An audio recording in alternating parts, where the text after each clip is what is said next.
What's up, my people? It's your boy, Mr. Retro Reviews here, and back at again with the first review of 2025, and I bring you guys a look at the DC Multiverse Platinum Chase variant, Mr. Terrific. And I figured that this would be like the perfect figure to, start the year off with, mainly because we know what's coming out this year, and we know where people are, I would say, excited. It's the Superman movie, and as you know, Mr. Terrific is going to be one of those characters that appear in said movie. This figure was revealed before then, but we know by set photos and leaks that he was going to be in the movie. And I think even by leaks that we are going to get the DC Multiverse Superman movie figures, and Mr. Terrific is in that lineup. So that is going to be something interesting to look forward to. But for now, we have this comic version. As I said, this is the Platinum Chase variant. This isn't the regular version. This one is based off of his JSA 90s. His traditional uh, fit, his traditional look. Whereas the standard version is based off of his modern slash new 52 costume, where he has the split down the leg with the black on the outside and the white on the inside, and then his shirt is white, I think, and then of course he has the red T on the face. But this is his standard look, and if there's one thing that you noticed, you might be like, the jacket looks a little bland, and it's because fair play isn't anywhere on this jacket. But I assume it's because it was easier and cheaper to produce the jacket as you see it. But I am hoping to at some point get a commission in and have a custom made jacket for this guy. And, you know, hopefully I'll make a video down the line once I get that piece in. Now, if there was anything I had to say about this figure, I literally have no issues with this figure. The only thing that I have is like a few paint blemishes, but even then, it's nothing I can't fix. Like, there's a paint blemish right there on the butt, and then there's a paint blemish at the top of the leg, which, I mean, it's expected because I'm assuming once they finish painting it, they did articulate the leg by accident, and it kind of bumped up against the diaper because there's even black paint missing uh a little bit around the edges of the diaper piece, which, I mean, I have a black paint to fix that kind of, situation. And yeah, so this is molded white, this is painted white, this is painted white also. And I think that's pretty much it. Whereas on the standard figure, the legs are molded in white and then painted black on the outside. So they actually did mold the figure in like its own colors for its specific variant. So yeah, for the details of the figure, as you can see, we got the jacket. This is what it looks like on the inside. Of course, it looks better clothed. He has the black gloves here. He has the black on the outside that goes into the inside. Then it stops. Then you have like the white that's on the inside of the legs. The white right here on the front and on the sides, and then like the red accents of the belt. Then you have the nice red trim of the jacket, black leather sleeves, and the white. I do wish he at least had fair play on the back, but that's fine. Uh, he does have the black face, the black T on the face, which looks amazing. I think this is one of the best face portraits from McFarlane that we've seen in a long time. And by the way, this is my first figure that has the faceplate gimmick, and so far it's been fun to mess with. So he does have some details underneath the jacket, so I'm gonna just take off one of his hands. If I could do this safely. Oops, there we go. And then just pull the jacket off. But I will say, like, it's not a bad jacket, but I do feel like his capes far surpass what his soft goods jackets are.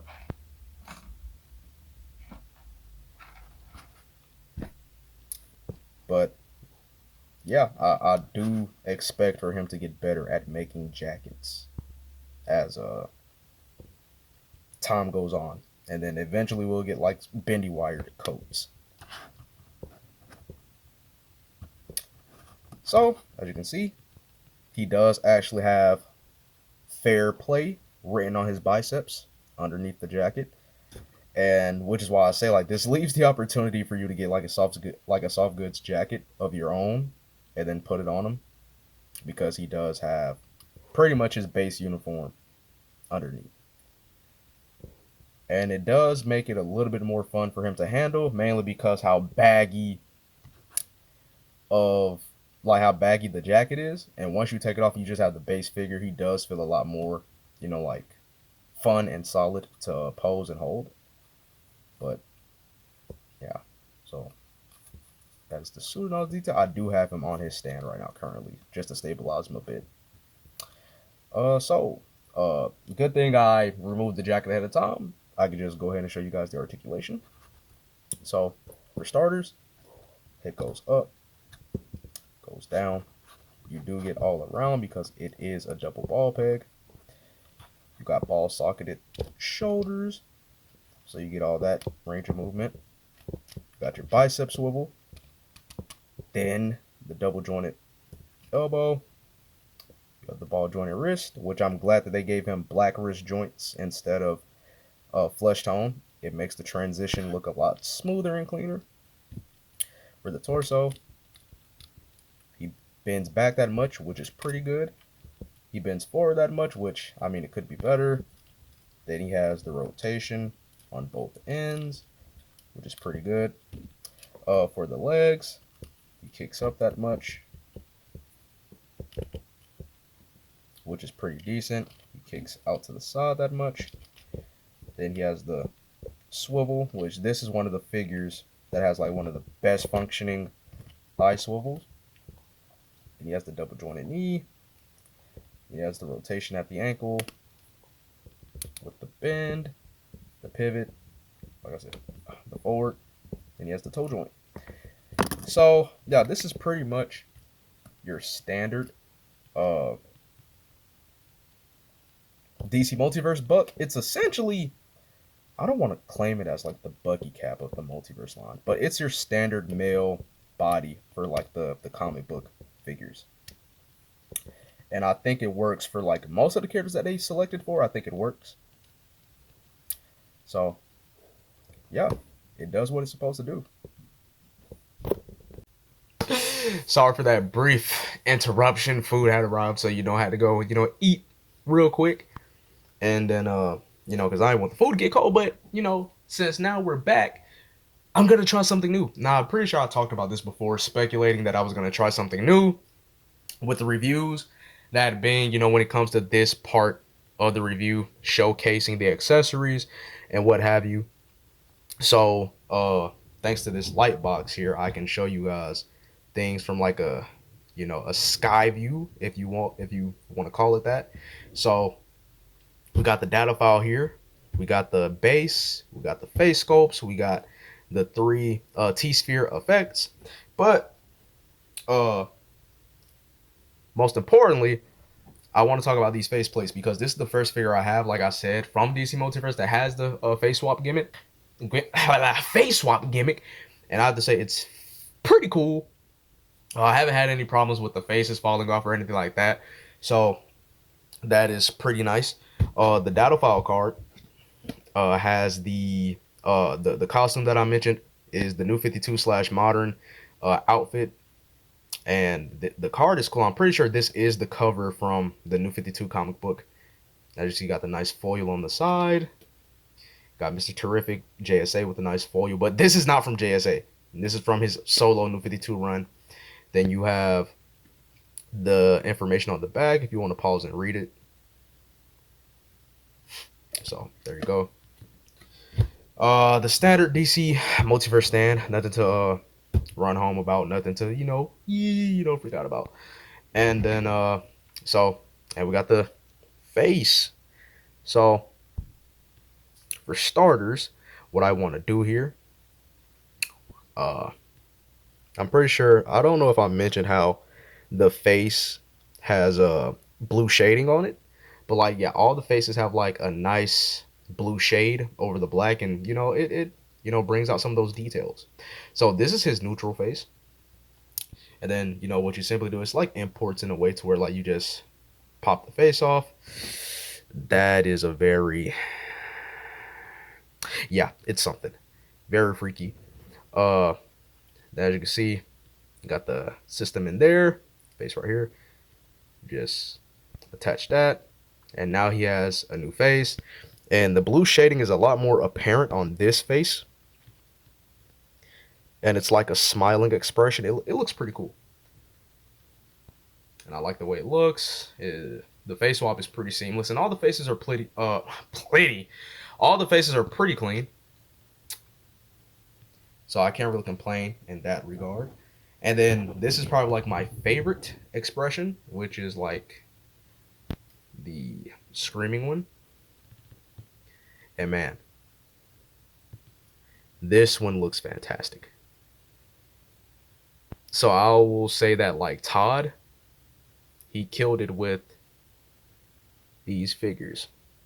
Or like these sculpts. He killed it with these sculpts. This is probably one of his best like face sculpts that he's done in like a minute. So we're gonna swap back to the neutral face.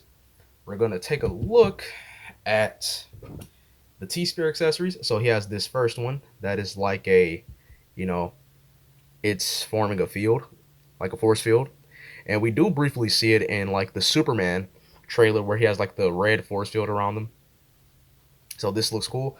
And it gave me like the sense that we will see some of these accessories reused with the movie Mr. Terrific whenever it comes out or it gets revealed. But yeah, and it has like a standard clip system. The clips are a lot more durable than the ones that you see used on the Captain America shield with Legends. So let me point that out. Then we have this one that's supposed to give the idea that the T spheres are like uh circulating around his wrist, which is pretty cool. Also, these accessories are pretty creative. Let me just say that I love the thinking that went behind uh making these accessories stand out for this character. And then we have this one, which is basically his hand just holding the T sphere. So how we go about attaching these accessories though is you simply just pull up the hand. And for some reason on mine doesn't like plug on the most secure, but hang on.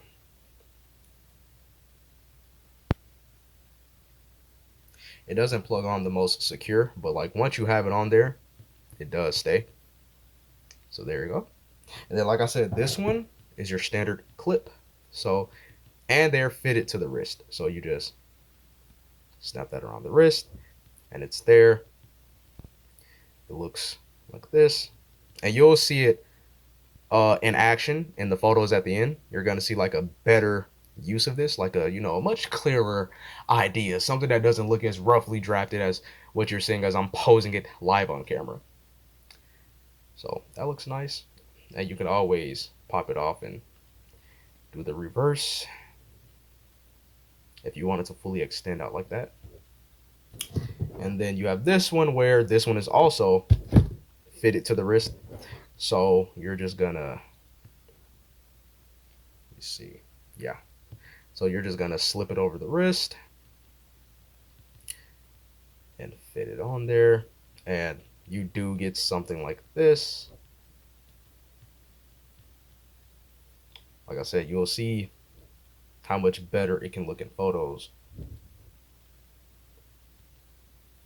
So like, yeah, that'll give you an idea of how it's supposed to look. And I have to say, like I said, bro, it's pretty creative on how they figured out the accessories for this guy. And I think, they're pretty cool. And considering how they reused the cyclone effect for the gold label Red Tornado, and they reused like the flash effects across the board for all the different characters, I do feel like these T sphere accessories will be reused most definitely for that Superman movie, Mr. Terrific. So I can't wait to see how those figures are gonna look. I'm pretty sure like people are gonna be in the hype of things, and they are most definitely gonna want those figures. So I am a bit excited to see what the merch is gonna look like for that movie. And yeah, so that's pretty much it for the accessories. And now we are going to move on to the final verdict of the video. For the final verdict for this figure, I will happily give Mr. Terrific, I'm thinking a 9.5 out of 10. And the only place that I can say that I might have an issue with this figure is the execution of the jacket. I mean, it's not bad, but I do think there is room for improvement. On top of the fact that you know, it's missing fair play on the jacket, which I understand. Like if they try to print that level of detail on this piece, then the price of Mr. Terrific probably would have been like way higher than what it is. But for what the figure brings to the table with the nice accessories to display his abilities, the nice expressions, and overall, I mean, I get it's just a repainted typical DC Multiverse body, but overall, man, I don't think there's much I could ask for in terms of like what do I want from a Mr. Terrific, aside from like I said for the jacket to have been, you know, oops, aside aside from the jacket to been just for the jacket to be executed better than what it was. So like that's the only thing I could really ask for. The accessories are creative, the expressions are pretty nice and well detailed, and they're nicely executed. Nothing, no issues with the face swapping gimmick.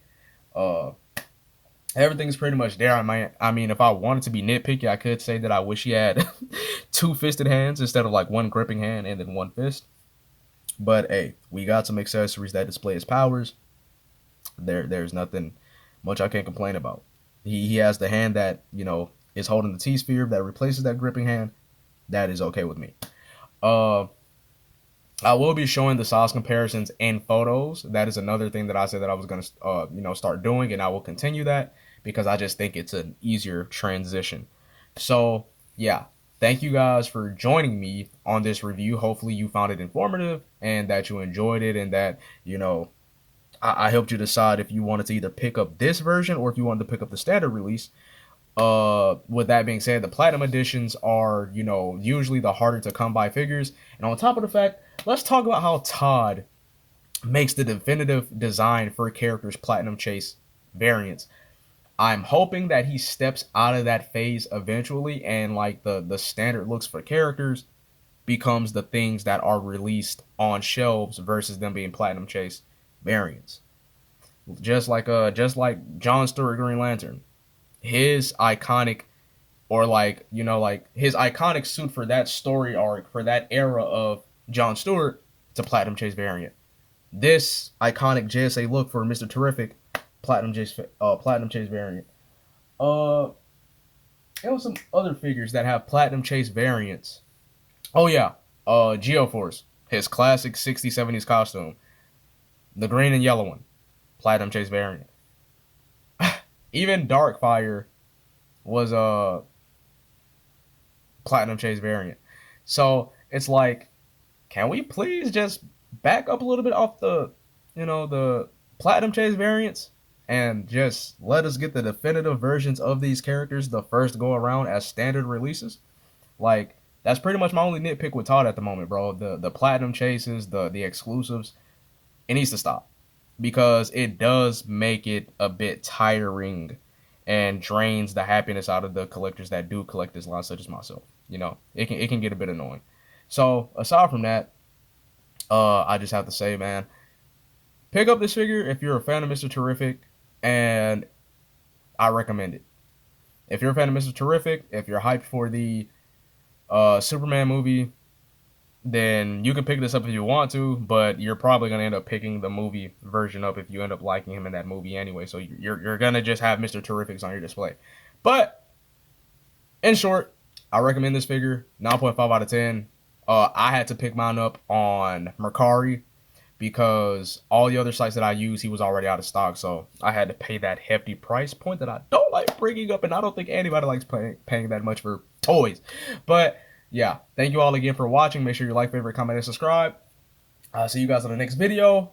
I'm gonna try to keep up that consistent upload schedule as a part of my New Year's resolution. If you watch my top, my favorite figures of last year, you already know. But yeah, so that'll be it. Peace.